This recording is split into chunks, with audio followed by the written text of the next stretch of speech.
स्थिति वर्तमान संपूर्ण नियंत्रणाधीन अच्छी 1 तारिख रु 5 तारिख पर्यंत बंगोपसागर उत्तर पश्चिम दिगरे लघुचाप सृष्टि हेब एवं लघुचाप कारण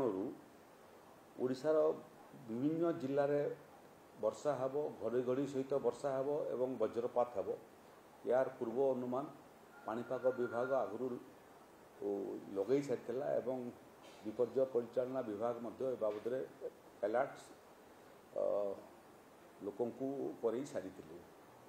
से क्रम आज सकाल 5:30 ये बे ऑफ बेंगल उत्तर पश्चिम दिगरे लघुचाप सृष्टि होकर यहाँ वर्तमान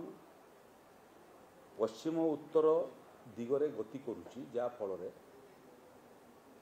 ओडिशार 30टा जाक जिले में 40 रु 45 किलोमीटर बेगर पवन बहिब घड़घड़ी हेब एवं वज्रपात हेब वृष्टिपात हेब यहाँ सारा ओडिशार मोटामोटी आज चली से क्रम जो वार्निंग इश्यू होता सेटा सुंदरगढ़ झारसुगुड़ा संबलपुर एवं देवगढ़ ये जिला मानकु वर्षा हेब एवं बिजुली मारिब वज्रपात हेब तार पूर्व अनुमान होता 30 रु 40 किलोमीटर बेगर पानी पवन बहिब से क्रम विक्षिप्त वर्षा हेब बोली फोरकास्ट होता नवरंगपुर कोरापुट केन्दुझर अनुगुल ढेंकानाल कटक खुर्दा एवं पुरी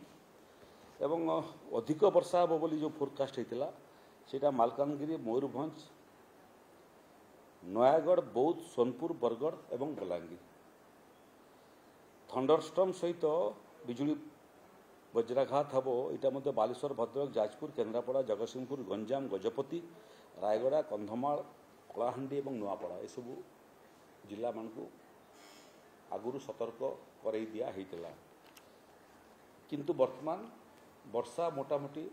समस्त जिले में कम बेसिक होची पवन बहुची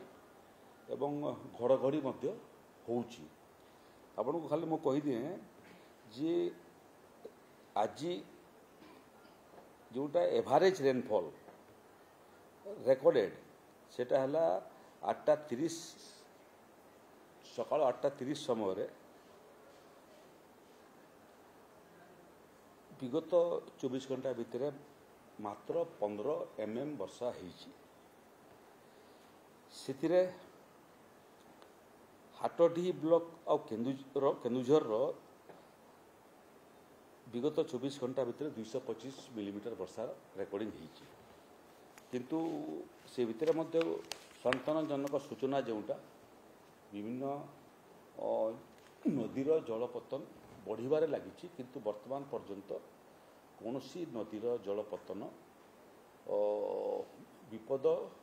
संकेत क्रॉस करी नहीं पानीटा जोटा हीराकुद बंधर रिलीज हवा कथा एबे 6टा बेले 9टा बेले आम जहाँ रेकर्ड करूँ से हीराकुद जल भंडार को सकाल 6टा बेले 1,19,000 क्यूसेक पानी प्रवेश करता एवं आउटफ्लो मात्र 36,513 ता अर्थ हीराकुद बंधरे पानी वर्तमान संरक्षण कर रखा आगामी दिन फसल चाष करने तेणु गोटे गेट खोला ही नहीं तेणु से दृष्टि महानदी नदी दृष्टि दिगरु कौन विपद ओडिशा नहीं बाकी जो मूल नदी सब रहिले से ब्राह्मणी नदी में पानपोस्टारे डेंजर लेवल 178 मीटर थिला बेलू एबे 9टा बेले 177.86 मीटर जलपतन अच्छी ता अर्थ होची वार्निंग लेवल पहुँची नहीं डेंजर लेवल तो दूर को ही गला जेनापुर ठारे जलपतन वार्निंग लेवल अतिक्रांत करी नहीं बैतरणी में से अवस्था बैतरणीर आनंदपुर कहतु कि ओखुआपड़ा कहतु ये दुईटा जगार 34 मीटर और 17 मीटर लेखाएं अच्छी जोटा वार्निंग लेवल रू मत तले अच्छी किंतु नदीर जलपतन बढ़ी बढ़ी जाऊँगी बुढ़ा बलंगर NH5 एवं जामसेला घाट ये जलसेचन जलपतन बढ़ी बढ़ी जाऊँगी किंतु वर्तमान पर्यंत वार्निंग लेवल तले अच्छी आकु आहरी जलपतन बढ़ सुवर्णरेखार जामसेला घाट एवं राजघाट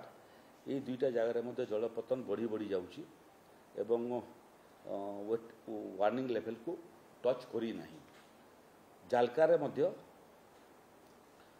जलपतन बढ़ुची धीरे धीरे कर बढ़ुची वार्निंग लेवल को क्रॉस करी नहीं 30टा जिला ये भितर वर्षा कारण प्रभावित होती किंतु दुईटा जिला जोटा बेसी प्रभावित होती सेटा है मालकानगिरी मालकानगिरी रे 10:30 सकाळे व्यापक वर्षा जोगु गतकाली राति रे वाटर लेवल बढ़िया फल दुईटा ब्रिज उपरे पानी जाउची जहाँ फल गमनागमन बाधाप्राप्त होती कंगुरु कोंडा ब्रिज जोटा नेशनल हाईवे 326 उपरे अच्छी ता उपरे पानी जाउची कन्याश्रम ब्रिज कालीमेला पड़िया रोड सेटा मध्य जल रास्ता उपरे जाउची कौनसी कैजुअलिटी वर्तमान पर्यंत है नहीं पुलिस जो रास्तार उपरे पानी जाउची उभय दिगरे रहीकरी लोकों को पानी भितर देकी रास्ता क्रॉस करने बारण करुच्ची एवं जगिक रही एवं जो माने यात्री माने अटक रही जाइछंती सेतिरे कालीमेलार वीडियो एवं राजस्व कर्मचारी माने रास्तार उभय दिगरे अछंती लोक मानकु सुखिला खाद्य एवं आवश्यक छुआ मानक पई मध्य स्ट्रांडेड पैसेंजर जो माने वयस्क मानक पई चिकित्सार मध्य व्यवस्था कराउची खाइबार मध्य व्यवस्था कराइची 10:30 सुधा वाटर लेवल जोटा अच्छी सेटा रिसीड करवाटा आरंभ कलानी आउ वर्तमान धीरे धीरे करी गाड़ी चलाचल मध्य स्वाभाविक होबार आशा आम करुचु बालेश्वर रे मध्य अत्यधिक वर्षा कारण पानी आसिक छिदिया ब्रिज नुआसाही तेलंगा स्क्वायर ये अंचल सब प्रभावित होती तहसीलदार सदर एक्जिक्यूटिव अफिसर बालेश्वर म्युनिसिपालिटी से माने स्पॉट रे अछंती सहर विभिन्न जगह को पानी पशिची जल निष्कासन करने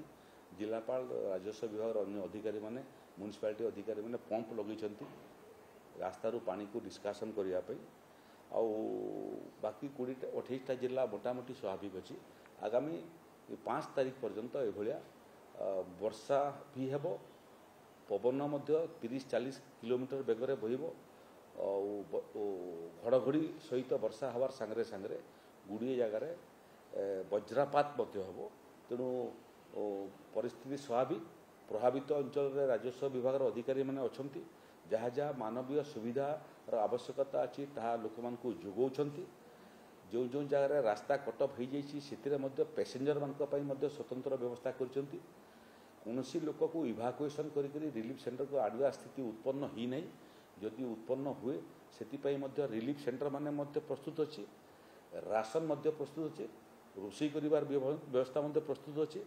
हेल्थ डिपार्टमेंट को सजग कराई डाक्टर माने पारामेडिकल स्टाफ से प्रस्तुत अच्छा ओडीआरएफ एनडीआरएफ एवं फायर सर्विसेस एथिर तीनटा विभाग जवान माने समस्त जिलार भर्नरेबल स्थान रे निजर डेरा जमैछंती आवश्यक पड़े से काम नियोजित करा खाली आमर गोटे अनुरोध लोके निरापद रहंतु सतर्क रहंतु निजे निरापद रहिबा सांगरे सांगरे जो माने वयस्क जो माने महिला जो माने शिशु से सुरक्षा पई दृष्टि दियंतु प्रशासन परामर्श देले से माने गाँ छाड़िक रिलीफ सेंटर को आसतु सब सुविधा सुजोग से दिज्व जदि गाँव रे घर कथा चिंता करेंगे घर सुरक्षा दायित्व ओडिशा पुलिस को निर्देश दिखाई से घर सुरक्षा देवे एवं जो जो जगह रास्ता उपरे पानी जाऊँगी ताकू रास्ता क्रॉस करने प्रयास करूँ नहीं बहुत समय एभलिया स्टंट कारण जीवन हानि होउची ତେଣୁ ଜୀବନ ବହୁତ ମୂଲ୍ୟବାନ। ଜୀବନ ରକ୍ଷା କରନ୍ତୁ, ଅନ୍ୟର ଜୀବନ ରକ୍ଷା କରନ୍ତୁ। ଧନ ଏବଂ ଫସଲ ଏବଂ ଘର ଏଭଳିଆ ଜିନିଷ ଯଦି ପାଣିରେ କ୍ଷତିଗ୍ରସ୍ତ ହେବ, ରାଜ୍ୟ ସରକାର ପ୍ରସ୍ତୁତ ଅଛନ୍ତି ତାର କ୍ଷତିପୂରଣ ଦେବା ପାଇଁ। କିନ୍ତୁ ଜୀବନ ମୂଲ୍ୟବାନ, ତେଣୁ ଜୀବନ ନିଜକୁ ସୁରକ୍ଷିତ ରଖନ୍ତୁ। ଶିଶୁ, ବୟସ୍କ ଏବଂ ମହିଳାମାନଙ୍କର ସୁରକ୍ଷା କରନ୍ତୁ। ବିନା କାରଣରେ ପାଣି ଅଞ୍ଚଳକୁ ଯାଆନ୍ତୁ ନାହିଁ। ପାଣି ରାସ୍ତା ଉପରେ ପାଣି ଯାଉଥିଲେ ରାସ୍ତାକୁ କ୍ରସ୍ କରିବା ପାଇଁ ପ୍ରୟାସ କରନ୍ତୁ ନାହିଁ। ବିଚଳିତ ହୁଅନ୍ତୁ ନାହିଁ, ସତର୍କ ରୁହନ୍ତୁ। ରାଜ୍ୟ ସରକାର ସଦାସର୍ବଦା ପ୍ରସ୍ତୁତ ଅଛି ସେମାନଙ୍କର ସେବାରେ ଏବଂ ସେମାନଙ୍କର ସୁରକ୍ଷାରେ ନିଜକୁ ନିୟୋଜିତ କରିବା ପାଇଁ। ଓଡ଼ିଶା ସରକାର ଲୋକଙ୍କର ଧନ ଜୀବନର ରକ୍ଷା କବଚ କାଲି ଥିଲା, ଆଜି ଅଛି ଏବଂ ଆସନ୍ତାକାଲି ମଧ୍ୟ ରହିବ।